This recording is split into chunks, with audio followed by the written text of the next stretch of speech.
بنی اسرائیل میں ایک بہت ہی عابد شخص تھا جس نے اپنے بیوی بچوں کو چھوڑ کر رہبانیت اختیار کر لی اور سمندر میں ایک چٹان پر چھپر بنا کر اللہ کی عبادت میں مصروف ہو گیا۔ شریعت محمدی صلی اللہ علیہ وآلہ وسلم میں رہبانیت اختیار کرنا جائز نہیں، سابقہ امتوں میں یہ جائز تھا۔ اللہ تعالیٰ نے اس کے کھانے پینے کے لیے اس چٹان پر یہ انتظام کیا کہ وہاں میٹھے پانی کا ایک چشمہ نکل آیا جس سے اسے ٹھنڈا پانی ملنے لگا، اور وہیں انار کا ایک درخت بھی اللہ نے اگا دیا جس سے بڑے بڑے انار اس کو ملنے لگے۔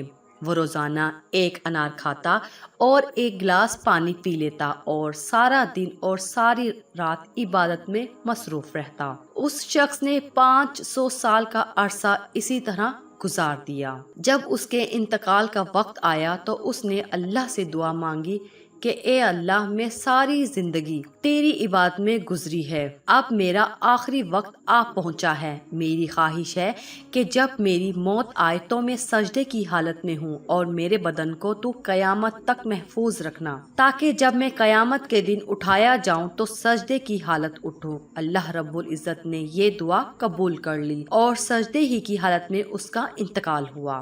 حضور اکرم صلی اللہ علیہ وآلہ وسلم نے ارشاد فرمایا کہ آج تک اس کا جسم سجدے کی حالت میں موجود ہے، اور اس کے گرد اس کی حفاظت کے لیے اللہ تعالیٰ نے گھنے درخت پیدا کر دیے ہیں۔ لوگ اس جگہ جاتے ہوئے گھبراتے ہیں۔ اگر لوگوں کی رسائی اس مقام تک ہو جاتی تو وہ مقام پوجا پاٹ کا مرکز بن جاتا۔ اللہ تعالیٰ نے وہاں بڑے بڑے اور گھنے درخت اگا کر لوگوں کے دلوں میں اس جگہ کی ہیبت پیدا کر دی تاکہ لوگ شرک میں مبتلا نہ ہو جائیں۔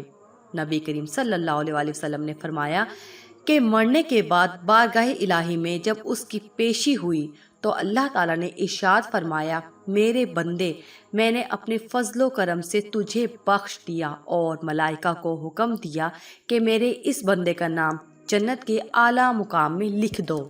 اس عابد کے دل میں خیال پیدا ہوا کہ میں نے 500 سال تک عبادت کی، بیوی بچوں کو چھوڑ دیا اور ساری دنیا سے بے نیاز ہو کر سمندر کی چٹان پر بیٹھ کر عبادت میں مصروف رہا، اور آج اللہ تعالیٰ فرماتے ہیں کہ میں نے تجھے اپنے فضل سے بخش دیا، تو میری وہ عبادت کہاں گئی؟ کم از کم میرے دل جوئی کے لیے ہی کہہ دیتے کہ تیری نمازوں، تیرے روزوں اور تیرے ذکر و فکر کی بدولت تجھے بخش دیا۔ بلکہ اس قدر عبادت اور ریاضت کے باوجود کہا جا رہا ہے کہ ہم نے اپنے فضل سے تجھے بخش دیا، گویا میری ساری عبادت بیکار گئی۔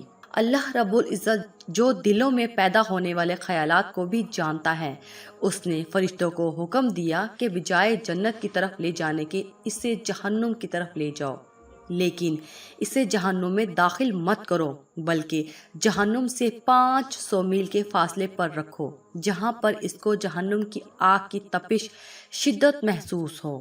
فرشتوں نے حکم کی تعمیل کرتے ہوئے اسے وہاں پہنچا دیا۔ ایک دم جو اسے جہنم کی تپش محسوس ہوئی تو بلبلا اٹھا اور پیاس پیاس پکارنا شروع کر دیا۔ جہنم سے اتنی دوری کے باوجود اسے ایسی پیاس لگی کہ پورا جسم خشک کانٹا بن گیا۔ اسی اسنا میں ایک ہاتھ نمودار ہوا جس میں ٹھنڈے پانی کا ایک کٹورا تھا۔ یہ عابد دوڑا کہ اے اللہ کے بندے، مجھے پانی پلانا، پیاس کی شدت نے مجھے بے حال کر دیا ہے، اور وہ ہاتھ پیچھے ہٹ گیا اور آواز آئی کہ یہ پانی تو تجھے مل جائے گا مگر اس کی قیمت ہے۔ عابد نے کہا، کیا قیمت ہے؟ جواب ملا، 500 سال کی عبادت۔ عابد نے کہا، پھر مجھے پانی پلا دو، میرے پاس 500 سال کی عبادت ہے اور بڑی خالص عبادت ہے، اس میں کسی قسم کا نفاق شامل نہیں، اور اپنی عبادت دے کر ایک کٹورا پانی حاصل کر لیا۔ جب پینے کے بعد کچھ جان میں جان آئی تو اللہ رب العزت نے فرشتوں سے کہا کہ اس کو واپس لاؤ۔ فرشتوں نے اسے پھر اللہ کے دربار میں پیش کر دیا۔ اللہ رب العزت نے فرمایا، اے میرے بندے، اب 500 سال کی عبادت تو نے پانی کے ایک کٹورے کے بدلے میں دے دی، لیکن دنیا میں تو 500 سال تک جو چشمے کا ٹھنڈا پانی پیتا رہا اس کا حساب دے۔ سمندر کی چٹان پر میں تیرے لیے انار کا جو درخت لگا دیا تھا اور تو 500 سال تک اس کا پھل کھاتا رہا، اس کا حساب دے۔ تو نے دنیا میں میری پیدا کردہ ہوا کے جتنے سانس لیے ان کا حساب دے، ان کے بدلے میں تیرے پاس کتنی عبادت ہے۔ ہم نے تجھے صحت دی، دیکھنے کو آنکھیں دی، سننے کو کان دیے، بولنے کو زبان دی، اس کے علاوہ ان گنت نعمتیں میں نے تجھے عطا کی۔ ان تمام نعمتوں کے بدلے میں کتنی نمازیں، کتنے روزے، کتنی نوافل لے کر آیا ہے۔